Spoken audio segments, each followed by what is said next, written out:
Welcome back. इस video में हम देख रहे हैं इंटरफेस। इंटरफेस बेसिकली एक क्लास से ही मिलती जुलती चीज़ होती है, लेकिन थोड़ी सी डिफरेंस है क्लास और इंटरफेस में। क्लास में हम क्या करते थे, एक सिंपली क्लास लिखी ए, और ये मैं कोई क्लास बना रहा हूँ, उसके अंदर मैं कोई मेथड डिफाइन कर दूँगा। फन में कोई आर्ग्यूमेंट होगा या नहीं होगा, इस तरह। यानी कि हम एक क्लास बनाते हैं, उसमें हम फंक्शंस को डिफाइन करते हैं। इंटरफेस भी क्लास की तरह ही है, सिर्फ इंटरफेस और क्लास में डिफरेंस ये है कि इंटरफेस में हम एक सिर्फ स्केच बना देते हैं। एक इंटरफेस बनाएंगे, उसमें मेथड्स को सिर्फ हम प्रोटोटाइप उनकी और रिटर्न टाइप सिग्नेचर सिर्फ डिफाइन कर देंगे, क्या चीज़ वो आर्गूमेंट लेगा, क्या रिटर्न करेगा, लेकिन हम उनकी डेफिनेशन नहीं लिखेंगे। यही डिफरेंस है क्लास और इंटरफेस में। अब देखते हैं कि इंटरफेस हम किस तरह क्रिएट करते हैं। इंटरफेस क्रिएट करने के लिए सिंपल कीवर्ड है इंटरफेस, आगे इंटरफेस का नाम मैंने ए रख दिया। उसके बाद सेम क्लास की तरह दो ब्रेसेस, और उसके बाद यहाँ पे मैं कोई मेथड डिफाइन कर दूंगा। fun1 ये आर्गुमेंट ले रहा है एक, लेकिन अब यहाँ पे इसकी जो डेफिनेशन है, बॉडी है, वो हम नहीं लिखेंगे, सिर्फ हम मेथड को सिग्नेचर डिफाइन कर देंगे। इसके अलावा मैं कोई और मेथड लिख रहा हूँ यहाँ पर, void fun1।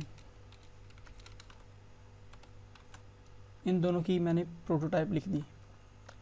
अब इंटरफेस को यूज़ किस तरह करते हैं। इंटरफेस का यूज़ करने के लिए हमें दूसरी क्लास चाहिए होती है, कोई और क्लास होगी वही इसकी इंटरफेस को यूज़ कर सकेगी। अब इंटरफेस बेसिकली ऐसी चीज़ है जो यूज़र को नज़र आएगी या जो इस्तेमाल करने वाला उसको नज़र आएगी, लेकिन इसकी इम्प्लीमेंटेशन नहीं होगी। मेथड्स लिखे हुए हैं लेकिन उनकी इम्प्लीमेंटेशन नहीं है। इम्प्लीमेंटेशन हम इसकी उस क्लास में लिखेंगे, मेथड्स की इन जो मेथड्स हैं जो क्लास इस इंटरफेस को इम्प्लीमेंट करेगी।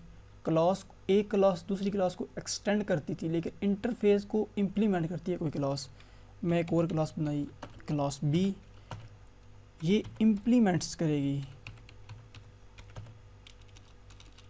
इम्प्लीमेंट्स करेगी कौन से इंटरफेस को, ए इंटरफेस को। इंटरफेस का नाम कोई भी हो सकता है।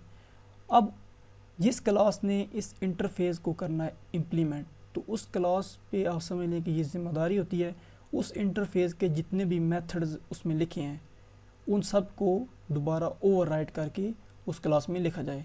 अगर बी क्लास ने ए इंटरफेस को इम्प्लीमेंट किया है तो बी क्लास पे ये जिम्मेदारी है कि वो वाइड फन फंक्शन और वाइड फन वन फंक्शन दोनों को ओवरराइट करे। अगर ऐसा नहीं किया जाएगा तो आएगी एरर। इनको ओवरराइट करने के लिए सिंपली यहाँ पे लिख के और आगे उसकी बॉडी लिखी जाएगी, यानी कि वहाँ पे सिर्फ उनका सिग्नेचर डिफाइन है इंटरफेस के अंदर, लेकिन उनकी जो बॉडी है वो उस क्लास में हम लिखेंगे जिसमें हमने जिस क्लास ने इंटरफेस को इम्प्लीमेंट्स किया होगा। अब इसकी ज़रूरत किन सिचुएशंस में पड़ती है। मिसाल के तौर पर आप फ़र्ज़ कीजिए कि हम एक कॉलेज के लिए कोई एप्लीकेशन बना रहे हैं जिसमें स्टूडेंट्स जो हैं वो अप्लाई करेंगे एडमिशन के लिए। अब हमको पता होगा कि एडमिशन के लिए ये प्रोसीजर होगा, इतने मेथड्स वो बनाए जाएंगे, लेकिन हमें फ़िलहाल ये नहीं पता कि उन मेथड्स को हम इम्प्लीमेंटेशन क्या होगी, उनकी कोडिंग क्या होगी। सिर्फ हमें ये पता है कि ये होंगे सिर्फ इतने, तो हम मेथड्स को सिर्फ प्रोटोटाइप या उनका सिग्नेचर डिफाइन कर देंगे किसी इंटरफेस के अंदर, और बाद में उस इंटरफेस को इम्प्लीमेंट करके हम उसकी कोडिंग लिख देंगे जब हमें पता चल जाएगा, हमें कंफर्म हो जाएगा कि इसकी कोडिंग क्या होगी। इस तरह और भी बहुत सारे कंडीशंस हो सकती हैं। Stay tuned, bye.